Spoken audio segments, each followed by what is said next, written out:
유명스타를 앞세운 다국적 기업들의 물량 공세 속에서도 오랜 기간 동안 제자리를 지켜온 작지만 강한 기업들의 화이팅을 주목하게 되는 요즘입니다. 최적절의 파워토크 두 번째 순서는 김남일 부산 경남 우유협동조합 조합장 만나봅니다. 어서 오십시오. 예, 안녕하십니까. 네, 이제 명함을 제가 보니까 협동조합 조합장이라는 이색적인 내용이 들어있습니다. 회사 일반적인 대표는 아니신데 뭐 어떻게 다른 겁니까? 예, 보통 부산우유 하면은 제가 나가면은 사장님 합니다. 네.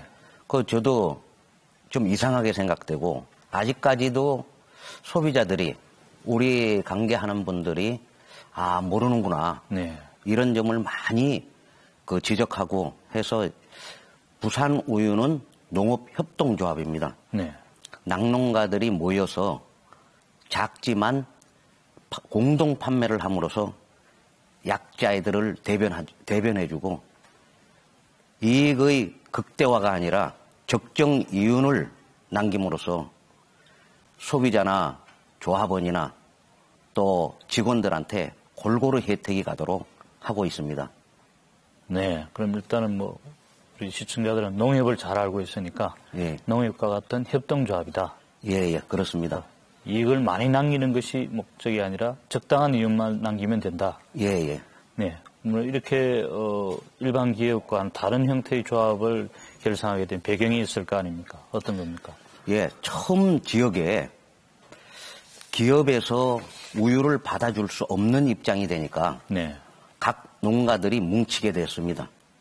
그 뭉친 조합원이 되고 그들이 출자하여 협동조합이 됐습니다. 1963년도에 58명의 발기인이 부산우유 협동조합을 설립하게 됐고 네. 그 이후에 1,400명의 조합원, 지금 현재는 300여 명의 조합원들이 있습니다. 또 이들이 공동으로 판매하면서 우리의 이익을 보다는 사회 환원이라든지 이익 집단에 대한 배려, 소외계층에 대한 배려도 하고 있습니다. 네. 조합원이 300명이라고 말씀하셨는데 그럼 낙농농가 숫자하고 같은 겁니까? 다릅니까? 예, 낙농농가가 조합원입니다. 네. 그럼 이제 그 숫자만큼 이제 조합원을 두신 건데 예. 국민들이 우유를 얼마나 먹고 있는지도 궁금합니다. 얼마나 먹습니까? 1인당 하루에 네. 200ml 한 팩 정도 마시고 있다고 보면은 쉽게 이해가 가실 겁니다. 예, 그럼 매일 먹는 거군요. 예. 부산 경남 주민들이 다른 지역보다 우유를 더 많이 마신다 이런 건 아니죠? 예. 평균 수준이고요. 네. 그리고 그런 우유를 급속적으로 증가하게 됐다가 네. 지금 현재는 다른 음료들이 네. 나와서 한 올해는 0.7% 감소하는 거로 예상되고 있습니다. 네, 조금 줄었다고 말씀하셨는데 국민들이 매일 우유를 먹게 된다면 매출도 꽤 상당할 것 같습니다. 매출은 어느 정도 될까요? 예, 저희 작년에 신용사업하고 경제사업이 있는데 네. 경제사업은 주가 가공사업으로 이루어져 있습니다. 네. 1,817억 정도 됐으며 저희들 그 가운데에서 우리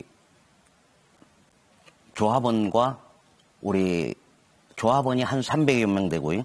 또 직원이 300여 명, 또 대리점하고 400명 돼서 총 1,000명의 구성원이 조직되어 있는 적지 않은 협동조합으로 되어 있습니다. 네, 보통 이제 우유는 따뜻할 때 먹어야 좋다, 금방 짠 우유가 좋다 이런 상식을 갖고 있는데 사실 이 상식이 맞는지도 잘 모르겠고요. 우유를 만드는 그 생산 공정 과정은 어떻게 됩니까? 예, 우유는 영양소가 골고루 가져 있는 완전 식품에 가깝습니다. 네. 그래서 불완전한 상태를 어떻게 빨리 안정화 만드느냐가 최고의 신선도를 유지하게 됩니다. 네. 보통 저희들이 소비자한테 물어볼 때요. 우유가 좋은 게 무엇을 택합니까? 하니까 신선도 얘기를 하시더라고요. 좋은 우유의, 네, 좋은 우유의 기준을 뭐냐? 신선도라고 얘기하시더라고요. 네네네. 그럼 신선도의 기준이 무엇입니까? 네. 제가 이렇게 말씀드리니까 제조일자 이렇게 말씀하시더라고요. 네. 근데 맞습니다. 제조일자가 맞는데 제조일자 이전에 영양분이 골고루 들어있기 때문에 네. 불안전한 상태를 빨리 안정화를 만드는 과정이 네. 중요합니다. 네. 불안정화가 됐을 경우에는 세균에 노출되고 다른 물질에 노출될 우려가 많기 때문에 어떻게 빨리 집유하느냐. 그게 최고의 또 관건입니다. 네. 부산 우유 같은 경우에는 경남 일원에 부산에 일원했기 때문에 2시간 이내에 집유를 하고 있습니다. 네. 전국 메이저 유업체들은 전국에 낙농가가 있기 때문에 전국에서 집유하기 때문에 저희를 따라오기는 상당히 힘듭니다. 네. 그리고 또한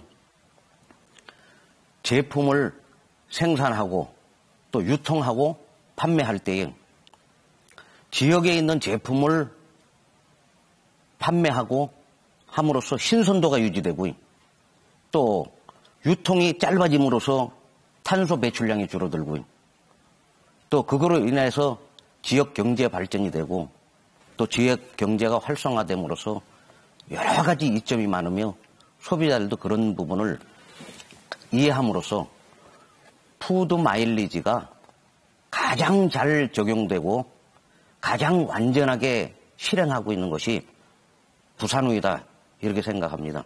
우유의 그 이름이 다양하지 않습니까? 예, 예. 기능별로 뭐 저지방, 무지방 이제 또 예, 예. 뭐 곡물을 섞은 이제 곡물 우유도 나오는데 특히 또 유제품도 많고요. 예. 그렇다면 이제 신제품 개발은 주로 어떤 식으로 진행됩니까? 예, 저희 칠수 공장에 기술연구소가 있습니다. 네. 그 기술연구소에서 부단하게 그 연구를 거듭하고 있고요. 또한 브랜드 개발팀이 있어서 소비자의 니즈가 뭔가, 욕구가 뭔가를 같이 어우러져 협력함으로써 소비자에게 가장 알맞는 우유를 생산하고 신제품을 내놓고 있습니다. 부산에서 만드는 우유는 주변 지역에서 이제 가져오기 때문에 신선도를 유지할 수 있고 물류도 시간도 단축할 수 있는 장점이 있다 이렇게 하셨는데 어쨌든 그것만 가지고는 타 지역과의 경쟁에서 반드시 부산 우유가 최고다 이렇게 하기는 어려울 것 같고요. 어떻게 다른 지역 우유하고 경쟁을 하십니까?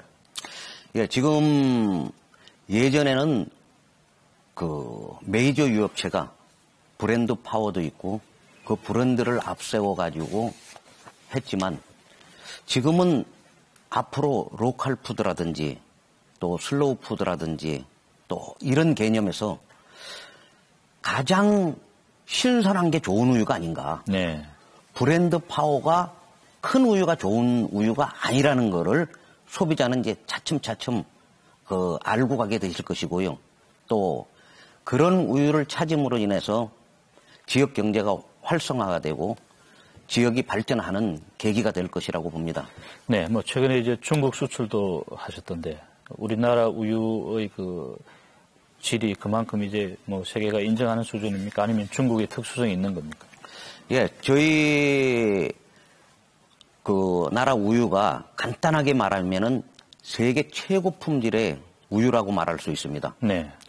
유럽 선진국의 낙농 선진국 경우에 건강도를 차지하기 위해 계측하기 위해서 네. 체세포 수가 얼마냐가 중요하고요. 또 위생적으로 어떻게 착유를 했느냐에 따라서 세균수가 달라집니다.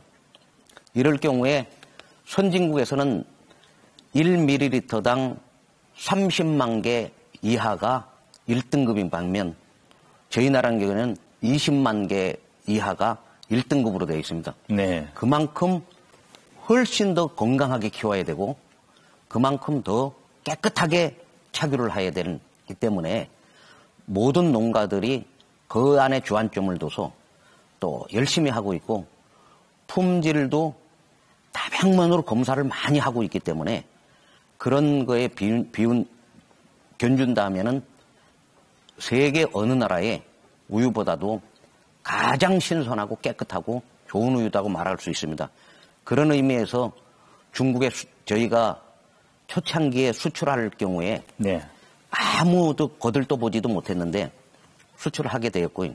그 이후에 제조일자 관계 때문에 지금 지연이 되고 있습니다만 멸균류하고 그 가공류는 지금 현재 수출을 하고 있습니다.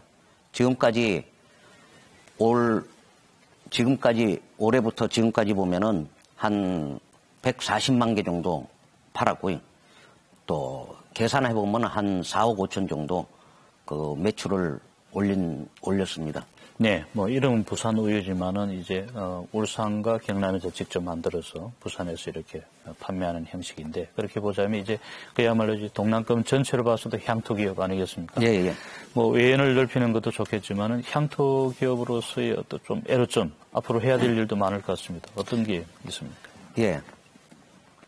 대형 유통 할인점이 많이 생김으로 인해서 그 대형 유통점의 본사는 서울에 있습니다. 네.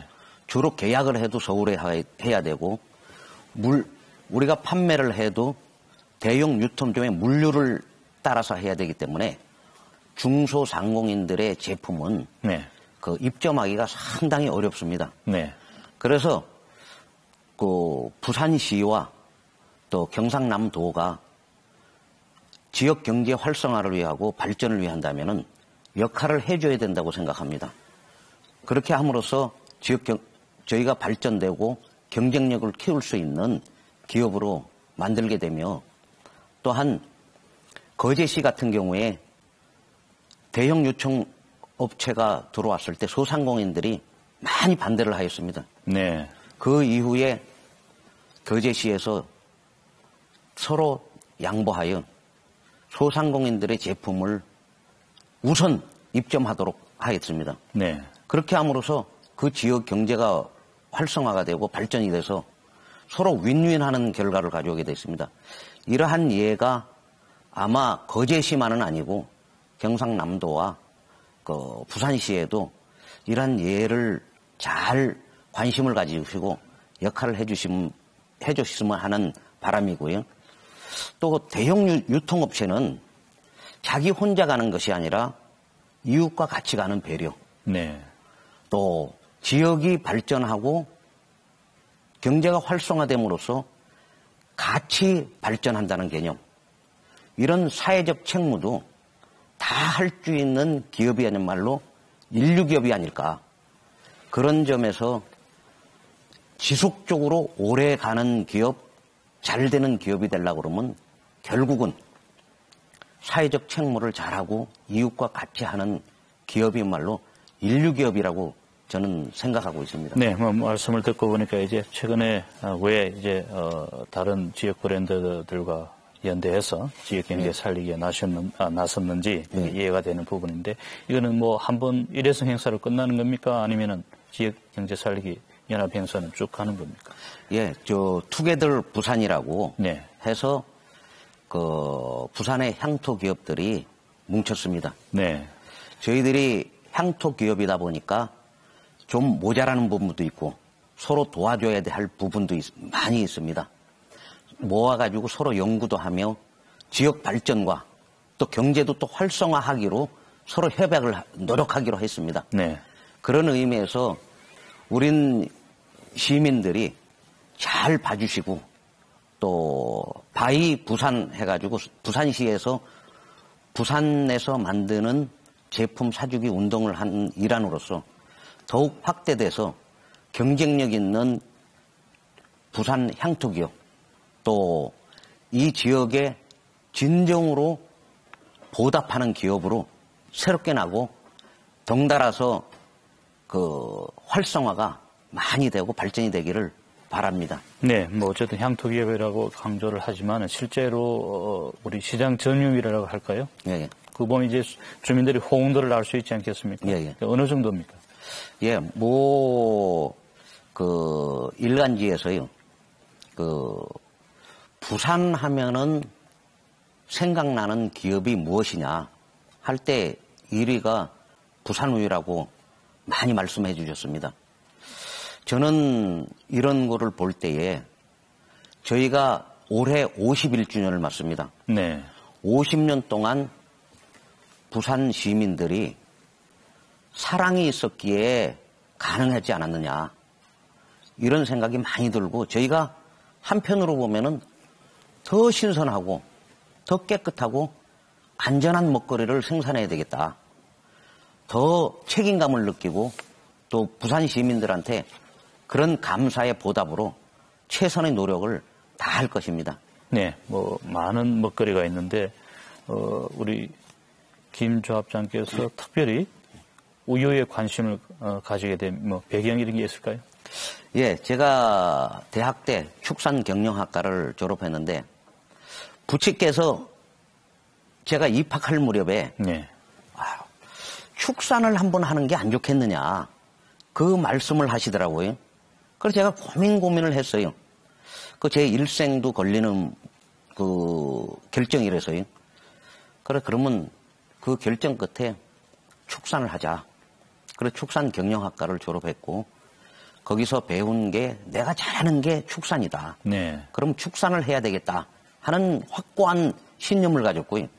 그 중에서도 그 당시에 낙농 부분에 많이 뒤떨어져 있었고 그 낙농 부분이 과학적으로 발전시키면은 효율성이 훨씬 낮고 외국에 버금갈 수 있는 그 산업으로 발전시키겠다 하는 그 너무 큰 자부심 네. 또 책임감 그걸 많이 느꼈습니다. 그래서 그 낙농을 시작하게 됐고 처음 젖소 한 마리로 시작했습니다.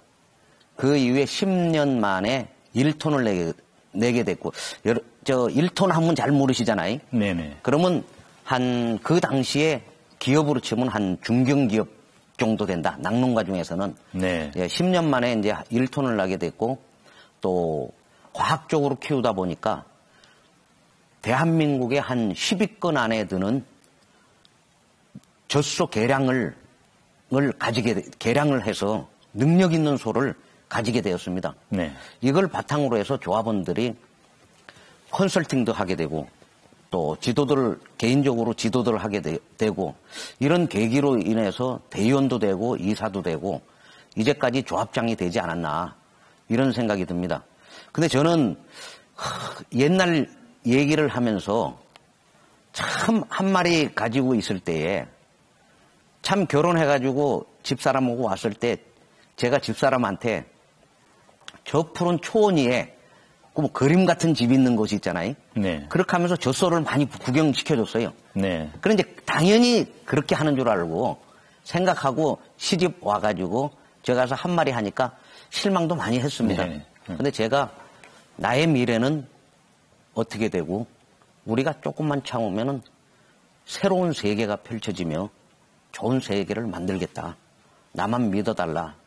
굳건하게 믿어준 내조해준 그 집사람 때문에 여기까지 오게 되고 또 좋은 젖소를 많이 만들고 네. 또 성과도 많이 올리지 않았나 이런 생각이 듭니다. 이 축산업을 처음 시작할 때의 마음가짐이 필요한 시기가 닥쳐오는 것이 아닌가 하는 생각을 갖게 됩니다. 예. 바로 이제 한중 FTA에서 축산 농업이 맞이하게 될 그 환경 현실이 녹록지 않다는 것이죠. 예. 이런 부분 잘 알고 계실 텐데 어떻게 준비하고 계세요? 예, 앞으로 축산이 하기 힘들다. 사회가 가면 갈수록 여러 가지 산업화 중에서 축산은 더 힘들지 않겠느냐. 네. 이런 생각을 지금 많이 하고 또 내외 환경이 그렇게 녹록하지 않습니다. 근데 저희가 매년 도심 속 목장 나들이를 합니다. 네. 그게 무엇이냐 하면은 낙농 체험이라든지 견학을 할 수 없는 사람을 위해서 도시민들에게 그대로 목장을 옮겨옵니다. 네. 그래서 그분들에게 체험도 시키고 우유가 어떻게 생산되며 어떻게 가공되고 어떻게 이용하는 거를 또 보게 해줍니다. 견학을 하게 해줍니다. 그렇게 하다 보니까 많은 분들이 야 좋다. 네. 이런 게 있었구나. 아, 부산우유와 우리가 가까이 있구나. 그리고 특히 어린애들이 너무 좋아하는 것을 제가 많이 봤습니다.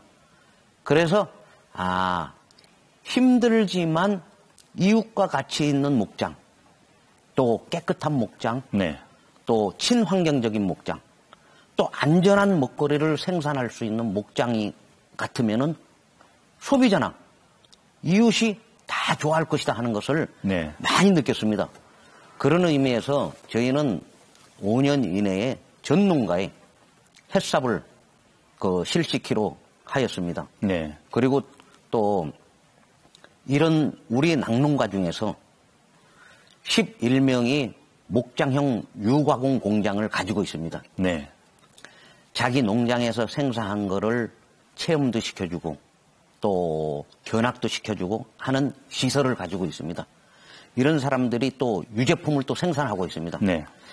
이런 사람들의 유제품 생산한 것을 저희 조합에서는 판로를 개척해서 잘 팔아주게 함으로써 또한 그 농가들이 경쟁력이 있게 만들어주고 많은 농가가 그렇게 생겨남으로써 이웃과 가까운 목장, 네. 진짜 내가 가보고 같이 견학해 볼 만한 가치가 있는 목장으로 많이 만들려고 노력하고 있습니다. 네. 어떻게 보면 좀 든든한 우군을 많이 만드는 것도 한중 FTA에 대응하는 방법이다. 예. 그렇게 이해를 하고요. 사실 이제 이런 가축을 기르다 보면 전염병이 문제지 않습니까? 예. 국민들이 또 그것 때문에 불안해하고요. 예. 그럼 이 우유를 생산하는 과정에서 이 안전한 먹거리, 전염병 예방 대책 이런 건 어떻게 하고 있습니까? 예. 지금 구제액이 발생해서 우리나라의 어려움이 가중되고 있습니다. 네. 저희 조합 같은 경우에 구제액 접종을 다 마쳤고요. 또 유일하게 경남 일원에 모여 있기 때문에 집중적으로 예찰 관찰이 쉽고요. 특히 일반 기업에서 가질 수 없는 지도 요원이 30명이 있기 때문에 그 사람들을 통하여서 관리가 되고 또 정보를 제공해주고 네. 어떻게 하면은 잘 전염병에 예방하며 그 발생이 안 될 수 있도록 만전을 기하고 있습니다. 그런 의미에서 부산우유는 최선을 다하고 있습니다. 네. 오늘 계속 부산우유 말씀하셨는데 네. 시청자들의 입장에서 본다면 부산우유 이야기만 꼭 하지 말고 더 관심을 가지는 분야가 좋은 우유가 무엇인지 어떤 우유를 먹어야 되는지 그게 더 관심이 있지 않을까 싶습니다. 어떤 게 맞습니다. 좋은 우유입니까? 예. 좋은 우유가 특별한 게 없습니다. 그런가요? 예. 어떻게 위생적으로 잘 좋은 우유를 만들어 놓으면은 네. 이거를 빨리 가져와 가지고 하는 게 좋은 우유입니다. 네. 그리고 저희가 마실 때에 우유를 가공하는 것보다 네. 가공유보다는 백색 시유를 드시는 것이 영양분이 충분히 있기 때문에 훨씬 더 도움이 되시리라가 생각됩니다. 이제 시간이 많이 흘렀습니다. 이 시청자들에 대한 마무리 말씀 부탁드리겠습니다. 예. 여러분들이 50년 동안 사랑해 주셔서 부산우유가 이렇게 성장을 했습니다. 앞으로 부산우유가 여러분과 가장 가까이 있는 조합, 또 배려를 할 수 있는 조합, 또 사회에 공헌을 할 수 있는 조합으로 거듭나겠습니다. 또한 여러분들이 새로운 50년을 맞이하도록 부산우유를 많이 사랑해 주시고 또 애용해 주심으로 인하여 여러분들한테 또한 가장 신선한 우유를 공급해 드릴 수 있는 계기가 아닌가 싶습니다. 저희 이거를 계기로 하여 새로운 50년의 역사를 쓰겠습니다. 여러분과 함께 성장하고 함께 가는 부산우유, 지역 경제와 지역 발전을 위해서 최선을 다하는 부산우유로 거듭나도록 하겠습니다. 여러분 그동안 부산우유를 많이 애용해 주셔서 감사드립니다. 감사드립니다. 네, 오늘 말씀 감사합니다. 혁신도시 또 혁신학교, 여기에 병영문화혁신, 요즘처럼 혁신이라는 말을 너무 많이 듣게 되는 그런 시기도 없었던 것 같습니다. 그러나 어떻습니까? 내가 가장 잘 아는 물리 이론을 가지고 아이들의 눈높이 동화를 만든 정 교수, 또 사양산업으로 치부되던 축산업에 뛰어들어서 협동조합이라는 새로운 모델을 선보인 김 대표의 혁신은 어떠십니까? 내가 가진 작은 자산이 우리 주변에 커다란 혁신이 될 수 있다는 생각, 그동안 잊고 지낸 건 아닌지 다시 생각해 보게 됩니다. 최석철의 파워토크 오늘 순서 여기서 마치겠습니다. 시청해 주신 여러분 감사합니다.